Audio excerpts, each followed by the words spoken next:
Welcome to the Deep Dive, where we take vast amounts of information articles, research your own notes, and distill it into the most essential, provocative, and memorable insights, all customized for you, our listener. Today, we are undertaking a complex and I think a really vital deep dive into the life and the enduring work of Sir Salman Rushdie. And our mission here, it isn't just to, recount a timeline of his life. No, not at all. We're trying to really dissect the profound and often violently contested intersection between high literature, narrative freedom, and global geopolitics. We're really looking at decades of global history, all encapsulated in the life of one man. I mean, how does a writer's unwavering commitment to storytelling, to the complex, challenging narrative of fiction, suddenly become the absolute center of a global battleground for free expression? Well, the extensive sources you shared with us give us a powerful, panoramic, and sometimes, frankly, a chilling view.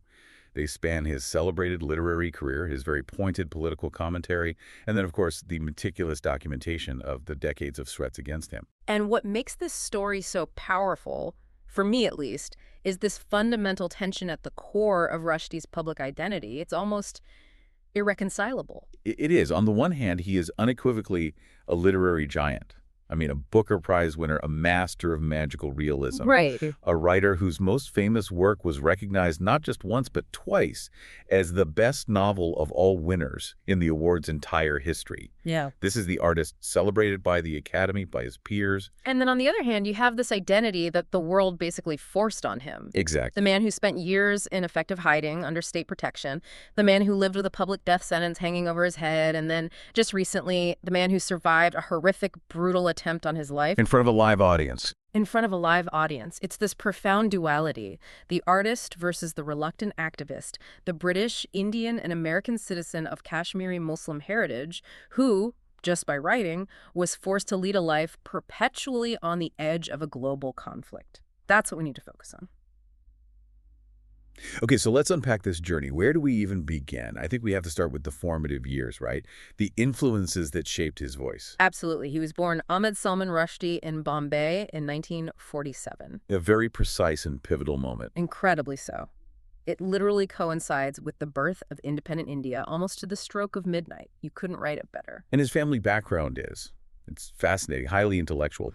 His father, Salman Rushdie, was a Cambridge-educated lawyer who went into business. And there's this really significant detail about the family name itself, which carries enormous symbolic weight for his future. The name Rushdie, right, it wasn't their original name. No. His father, Ahmed, adopted it in honor of the great 12th century Andalusian philosopher Averroes, or in Arabic, Ibn Rushd.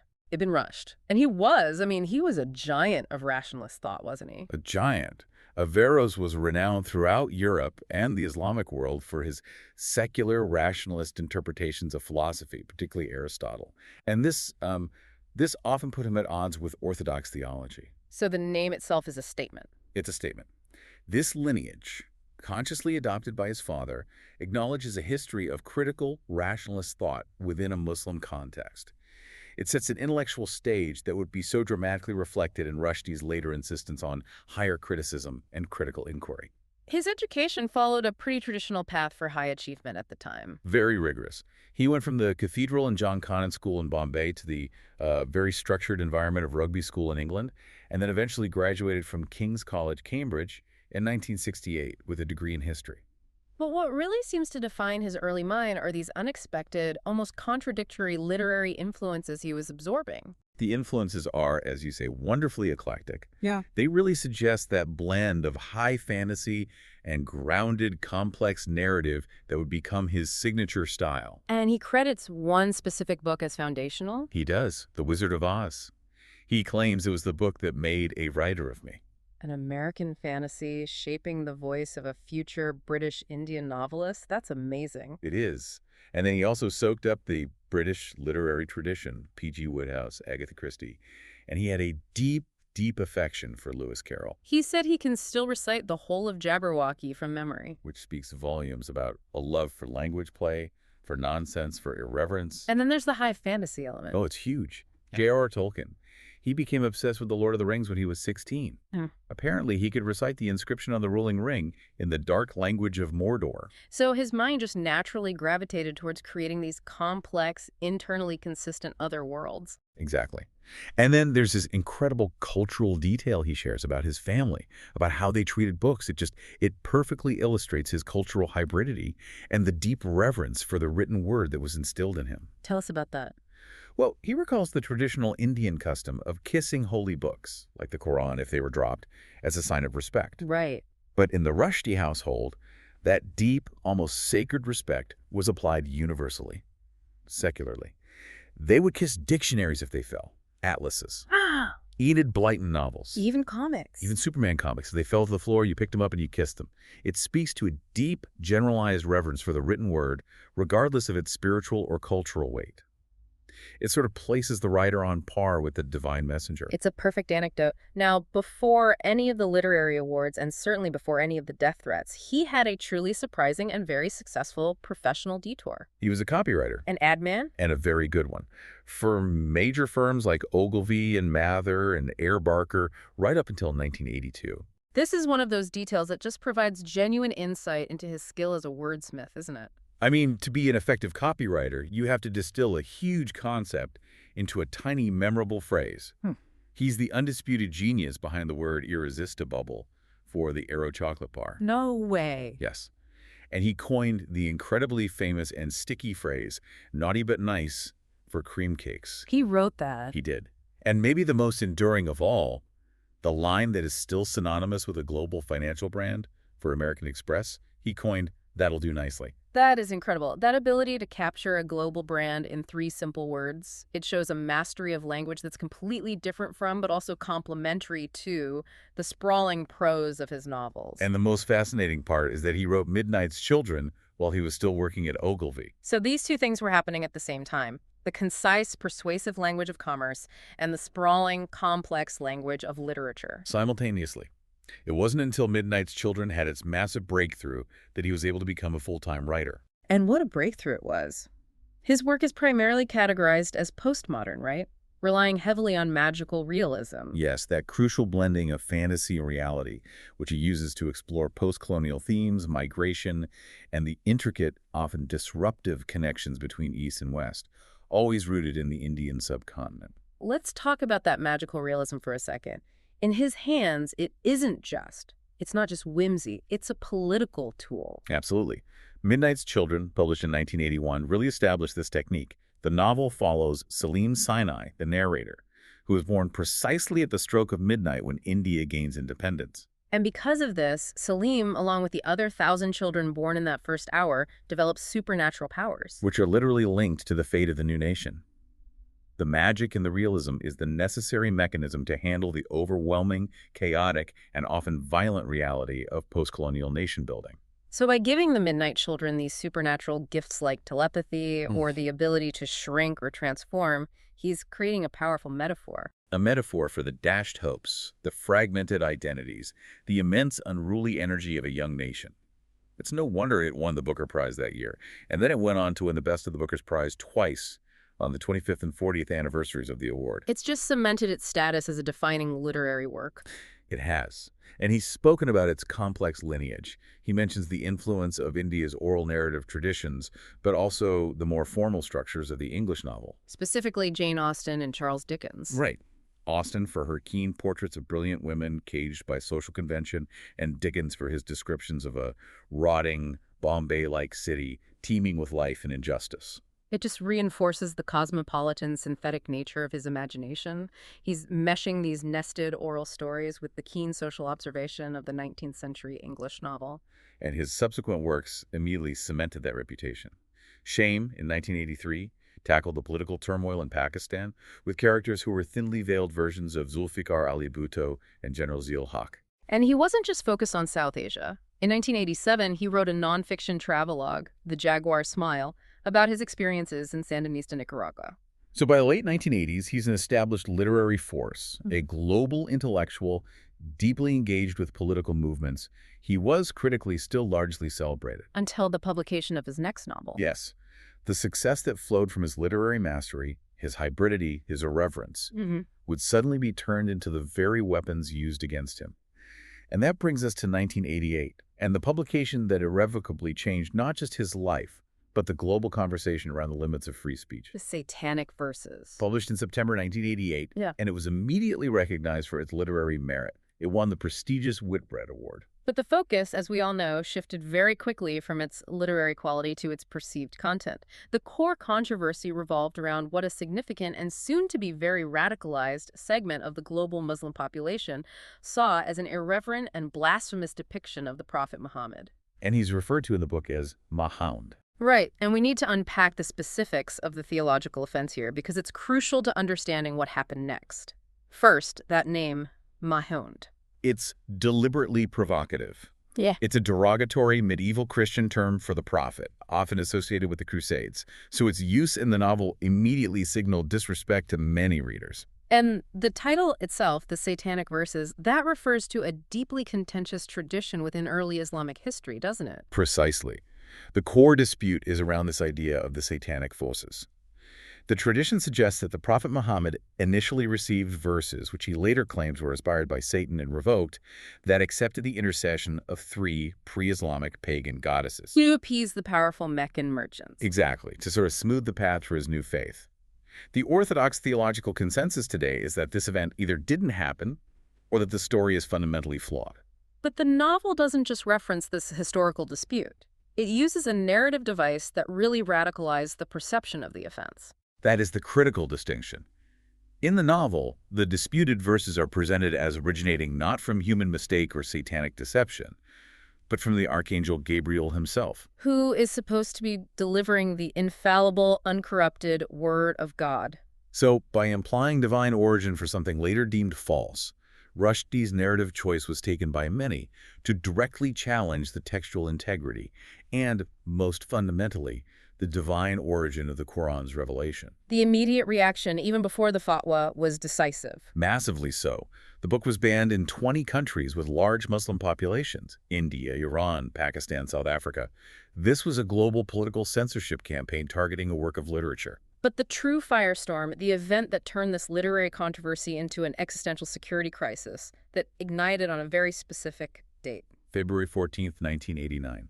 Valentine's Day. A day he received the world's most infamous public death threat. On that day, Ayatollah Ruhollah Khomeini, the supreme leader of Iran, issued a fatwa, a legal edict, calling for Rushdie's immediate execution for blasphemy. And this was an unprecedented act.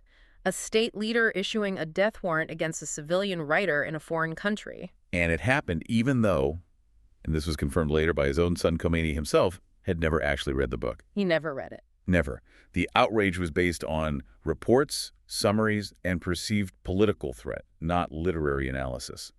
This fundamentally changes the nature of the critique from theological to purely political. Which brings us back to the content. There's a specific chapter, chapter 4, which depicts an imam in exile. Yes, an imam who returns to his country to incite a violent revolt, demanding adherence to a rigid purity, regardless of the consequences for his people. And this was immediately seen as a deliberate, contemptuous mirroring of Khomeini's own history. His own exile in Paris before returning to lead the Iranian Revolution. So the book wasn't just blasphemous in this view, it was politically subversive and personally insulting to the supreme leader. A bounty was immediately offered for his death, forcing him instantly into a life of secretive, high-level police protection that lasted for years. The diplomatic fallout was swift and enormous. The United Kingdom and Iran severed all diplomatic relations on March 7, 1989, just weeks after the fatwa was issued. The geopolitical stakes suddenly elevated a work of fiction into a massive international diplomatic and security crisis. It really challenged the core liberal assumption that literature, even controversial literature, stays in the realm of ideas. This showed that for some, ideas carried the weight of existential violence. And yet, despite that immediate existential danger, Rushdie used his platform not to apologize, but to redouble his defense of the very ideas the book represented. His immediate public response was famously defiant. In a column in The Observer in January 1989, before the fatwa, he tried to frame the book's intent, calling Muhammad one of the great geniuses of world history, but saying the novel was really about migration and hybridity. But his response after the fatwa? That was pure defiance. Pure high-stakes defiance. When he was asked directly on BBC Radio 4 about the death threat, he threw down the gauntlet. He said, "Frankly, I wish I had written a more critical book." That one sentence set the tone for his entire 30-year defense. It's intellectual courage over personal safety. It is. He said he was sad that Khomeini and others hadn't read it, but later, in his memoir, he wrote that he was proud then and always of that statement. He believed a religion whose leaders behave that way could probably use a little criticism. He chose intellectual freedom over tactical submission, and he accepted the consequences that followed. So the crisis of the Fatwa, it didn't just stay between Tehran and London. It immediately kicked off this global war over words. It did, and it brought a simultaneous outpouring of literary solidarity and horrific, real-world violence targeting anyone associated with the book. The literary world seemed to recognize immediately that this wasn't just about one controversial novel. No, they saw it as a direct assault on Enlightenment values, on free expression, on the First Amendment. Christopher Hitchens, who became a crucial ally and a close friend of his, he defined the stakes in the clearest possible terms. What did he say? He said this was everything I hated: dictatorship, religion, censorship, versus everything I loved: literature, irony, defense of free expression. That's such a potent framework for understanding the conflict, and we saw other literary giants weighing in too. Umberto Eco offered that quintessential writer's perspective with that dark humor, saying, keep to your convictions, try to protect yourself. A death sentence is a rather harsh review.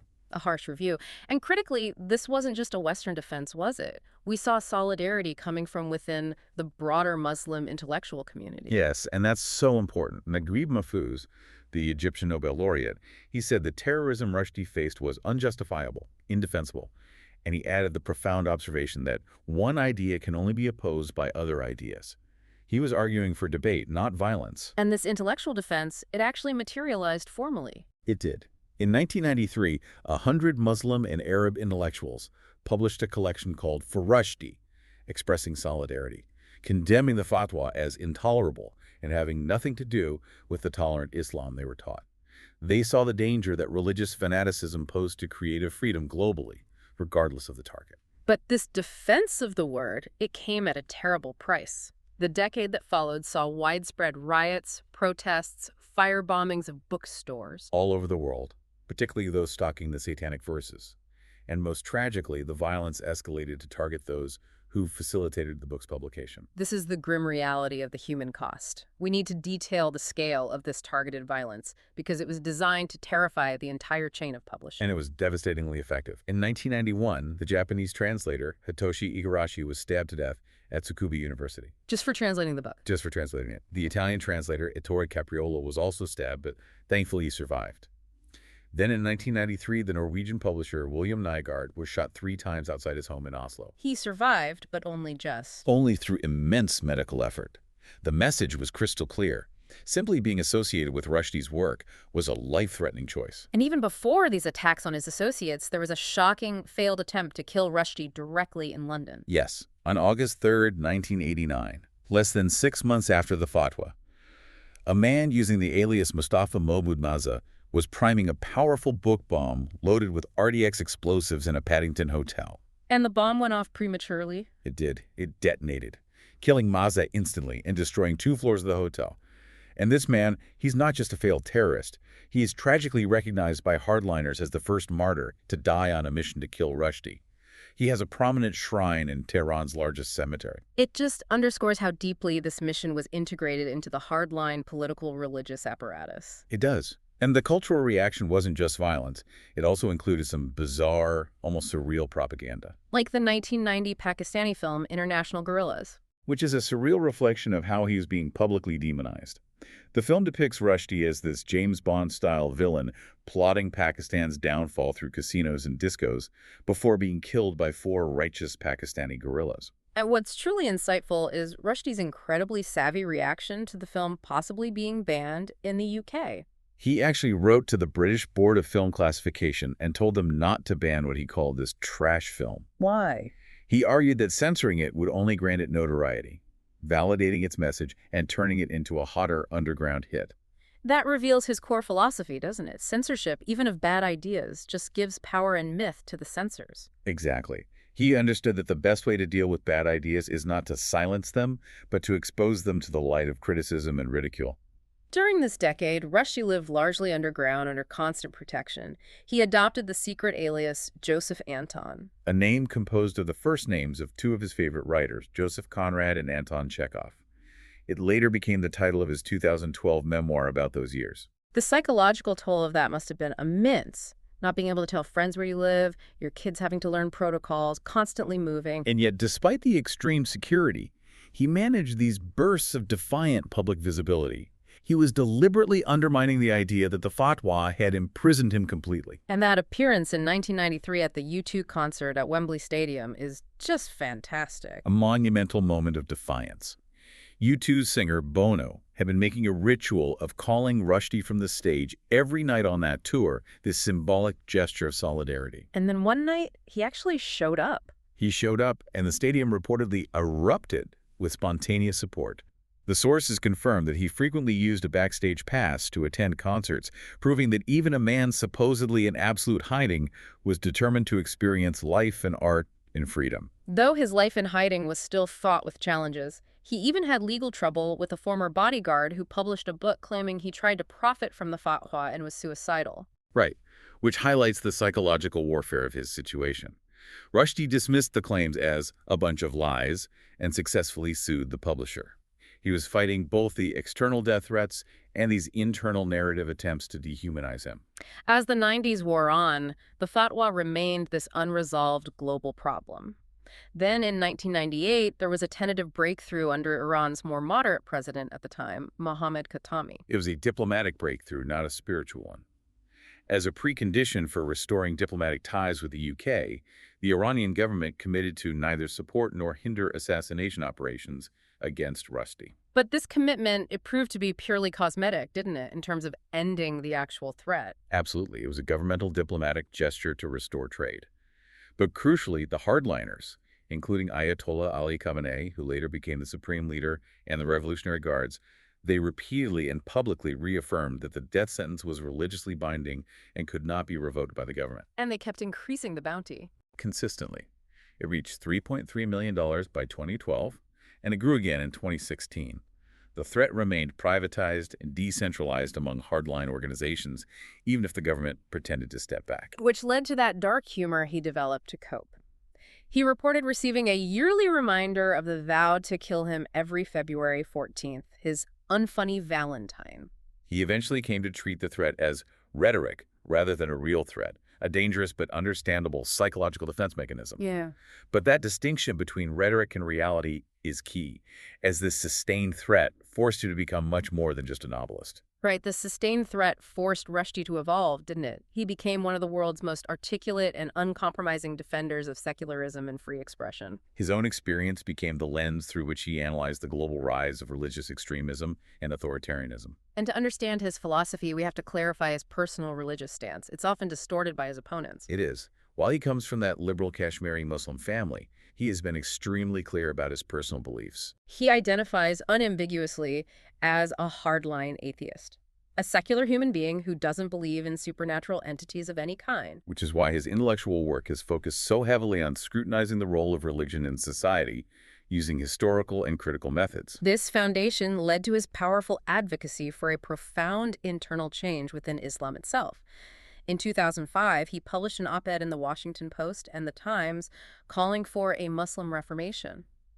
That is a loaded term. He's deliberately invoking that historical period in Europe when thinkers began to challenge the absolute authority of the church. So it was a deliberate call to action. Yes, urging Muslims to move beyond unexamined tradition and combat, not just jihadist ideologues, but also the dusty, stifling seminaries of the traditionalists. His core argument, stemming from his history background, was that Muslims must be able to study the revelation of their religion as an event inside history, not supernaturally above it. So he's arguing for higher criticism. How does he connect this to the broader concept of freedom? He argues that the moment you treat foundational texts, like the Quran or a nation's founding documents, as static sacred objects outside of human history, you stop thinking new thoughts. Right. He believes societies must constantly question and revise their grand narratives, nation, family, religion, to avoid stagnation. The argument itself, the ability to question without fear of violent retribution, is freedom. This stance made him an immediate and necessary champion of satire, especially after the tragic Charlie Hebdo shooting in Paris in 2015. He condemned the shooting unequivocally. He emphasized that he stood with the magazine to defend satire against tyranny, dishonesty, and stupidity. He knew the attack was designed not just to kill, but to intimidate and enforce silence, which he saw as the ultimate defeat. And he offered that very provocative view. Religion, a medieval form of unreason when combined with modern weaponry, becomes a real threat to our freedoms. Which led to his famous assertion about the false idol of respect. He argued that respect for religion has become code for fear of religion. And that religions deserve the same scrutiny as any other idea. Exactly. They deserve criticism, satire, and, yes, our fearless disrespect. And this isn't just rhetoric for him. He's a founding patron of Ralston College, whose motto is a Latin translation of his own phrase, "Free speech is life itself." It's remarkable how the necessity of hiding didn't silence his creative output. In fact, some of his most profound allegorical works came directly from the experience of the Fatwa. His 1990 children's book, Harun and the Sea of Stories, is maybe the most direct and moving literary response. Written in the immediate shadow of the death sentence, it's an explicit, allegorical defense of the power of storytelling over silence. As the threat subsided into the rhetorical in the late 90s, his work expanded again. The Ground Beneath Her Feet in 1999 was this massive novel riffing on the Orpheus and Eurydice myth. But casting them as modern rock stars, exploring the mythic power of music and tragedy. And again, a fascinating tidbit is his connection to U2. Rushdie is actually credited as the lyricist for the U2 song based on the book's title. That's amazing. He continued this exploration of history and transnational identity, right? The Enchantress of Florence in 2008 looked backward to a European visiting the court of the great Mughal Emperor Akbar. Always fascinated by that interplay between East and West.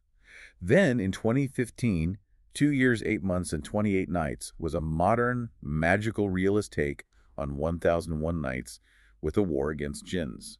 And critics immediately drew parallels, seeing him as Scheherazade reborn. A master storyteller facing death for telling unwelcome tales. And then, of course, Victory City was published in 2023, shortly after the devastating 2022 attack, a powerful, immediate statement of his ultimate refusal to be silenced. And beyond literature, his political views stayed consistent and globally engaged. He supported removing the Taliban after 9/11, but was a harsh critic of the 2003 Iraq War, calling the U.S. intervention unjustifiable. His focus then broadened to this phenomenon he called populist authoritarian demagoguery. All around the world, he was specifically lamenting the failure in the U.S. to uphold the democratic principles of the First Amendment, the very freedom he spent decades defending.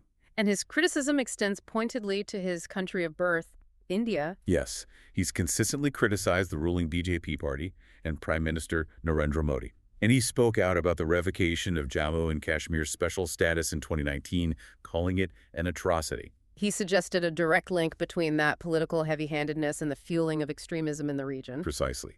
He argued the actions of the Indian army created a vacuum and a climate of despair where jihadism could gain support, leaving Kashmiris feeling caught between the devil and the deep blue sea. His core philosophy, that societies must allow internal criticism, was applied to Indian politics just as forcefully as it was to religious extremism. You know, for over 30 years, the Fatwa existed as this dark, enduring background hum to his life. He tried to treat it as rhetoric, but the sources make it chillingly clear that the physical danger was always real. The reality of that long-term threat, it's just chillingly summarized by the fact that in 2010, his name was published on an al-Qaeda hit list in their magazine, Inspire.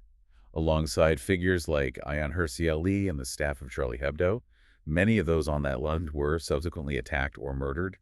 It was a living operational target list. And even after he had emerged from official hiding and was living mostly in the U.S., the threat was concrete enough to affect his movements.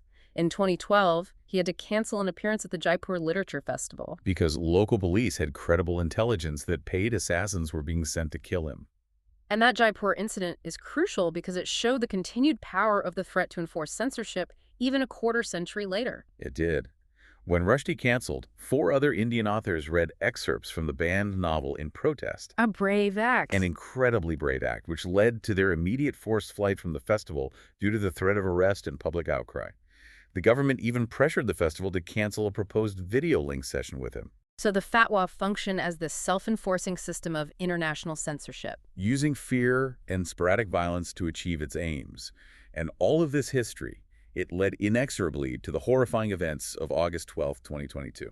In a moment where he felt relatively safe, preparing to give a lecture on artistic freedom at the Chautauqua Institution in New York, he was violently attacked. A 24-year-old man, Hadi Matar, rushed the stage and stabbed him repeatedly in the face, neck, and abdomen. The speed and brutality of it were just shocking. He was airlifted to a trauma center, put on a ventilator. Security had to be drastically increased at the hospital. Because of the real potential for secondary attempts on his life by those seeking to fulfill the edict. The injuries were so severe. Stab wounds to the liver, his hand, and the permanent loss of sight in his right eye. This was not a symbolic attack. It was a focused, near-successful murder attempt. And yet, demonstrating that immediate resilience, he was off the ventilator and speaking just a day later. But the profound psychological element of the attack is detailed in his memoir, Knife. And there's this surprising, almost prophetic detail he shares. The dream. The dream. 2 nights before the attack, he had this vivid, intense dream of being violently stabbed multiple times in an ancient Roman amphitheater. Like being stabbed by a gladiator. That's how he described it. The intensity of the dream was so great that it caused him to seriously consider canceling the event. But he decided to proceed anyway, refusing to let fear dictate his schedule. The aftermath has been characterized by legal entanglement and a return to literary creation as a form of self-defense. Right. Hadi Matar was charged with attempted murder. His trial faced a specific high-profile delay in January 2024. Because of the memoir. The defense attorney argued they were entitled to review Rushdie's forthcoming memoir, Knife, Meditations, after an attempted murder, arguing that the details within it constituted potential evidence. That memoir, Knife, was published in April 2024 to massive commercial and critical success. It was even a finalist for the National Book Award. And the book details not just his physical and emotional recovery, but it also includes fictional conversations with his assailant, whom he refers to simply as A. This narrative choice to create a dialogue with his attacker, even a fictional one, is such a profound act of literary assertion. It's the author claiming control of the narrative, refusing to allow the attacker to remain a silent, faceless void. He's trying to understand, dissect, and ultimately reduce the power of the violence by turning it into literature. And the legal proceedings finally concluded. Yes, in February 2025, Hadi Matar was found guilty of attempted murder and assault, and he was sentenced to 25 years in prison in May 2025. A crucial measure of accountability. And amidst all this trauma, the world has continued to recognize his endurance. He was appointed a member of the Order of the Companions of Honor, received the German Book Trade Peace Prize. And it's important to remember the controversy around his knighthood in 2007. While celebrated in the West, it drew outrage from some Muslim-majority nations and was condemned by al-Qaeda as an insult to Islam. It just reinforces that the death sentence remained woven into his identity, ready to be activated by extremists. And Christopher Hitchens, defending the knighthood at the time, made a powerful counterargument. He noted that Midnight's Children had actually won the main literary award in Iran before the Fatwa. So he was celebrated there once. He was. And Hitchens asserted that lumping all Muslims together with the most extreme, homicidal, fanatical, illiterate, intolerant people who hadn't read the book was an insult to Islam itself. It is a powerful argument against allowing extremists to define an entire faith. You know, what stands out in this decades-long narrative is this profound synthesis of literature and liberty. His journey is defined by his commitment to telling the stories, a theme he articulated so powerfully in Haroun and the Sea of Stories. And that insistence on the power of the narrative forced him to lead a life defined by this battle for liberty against religious and political totalitarianism. We've tracked the long arc of censorship attempts, from international book bans and death vows to failed bombings, targeted attacks on his associates. And finally, the direct, brutal, near-successful attack in 2022. He survived every attempt to silence him, transforming his body into a battleground for global freedom. And if we connect this decades-long struggle to the bigger picture, Rushdie himself has said that the biggest threat he now faces is shifting in focus. He's noted the global rise of populist authoritarian demagoguery. He believes the problem is increasingly political more than primarily religious. He suggests a failure to value democratic principles and critical thinking is the root issue now challenging global liberty. So what does this all mean for you, the listener, in the contemporary struggle for open debate? In an age of information overload, where speech is often immediately judged through a highly partisan lens, and where fear of offense frequently trumps the courage to speak, How does the sheer decades-long endurance of a single controversial work of literature reflect our struggle for open debate and critical awareness in global society? Consider this. Rushdie's entire ethos is built on the necessity of questioning our grand narratives. He used a knife to write his latest memoir, a direct, symbolic confrontation of the weapon used against him.